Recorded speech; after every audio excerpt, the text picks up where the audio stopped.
ఈరోజు చాలా మంది భారతదేశానికి క్రైస్తవత్వం ఎప్పుడు వచ్చింది చెప్పండి చూద్దాం. అజ్ఞానంలో ఉన్నవారు ఏం చెప్తారు తెలుసా? బ్రిటిషర్లు వచ్చినప్పుడు వచ్చిందంటారు. That is wrong answer. You want to know the right answer? Yesu ప్రభు శిష్యుడే, 12 మంది శిష్యులు ఒక శిష్యుడే. ఎవరి పేరు చెప్పండి? తోమా ఆది అపోస్తుడే. యేసు ప్రభు మరణించిన తర్వాత ఈ భారతదేశానికి వచ్చాడు.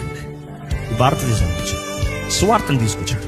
అంధకార లోకమని రాయబడిన మన భారతదేశాన్ని ఈ నోటెడ్, ఈ కేమ్ డౌన్ కేరళ వైపుగా మొత్తం తిరిగి తమిళనాడు, చివరికి ఎలా చచ్చాడు తెలుసా?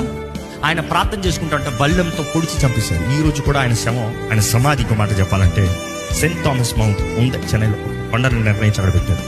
It is still they. అంటే సువార్త యేసు ప్రభు ఉంటున్నప్పుడే భూమి మొత్తం సువార్త ప్రకటించబడిన రుజువు ఉంది.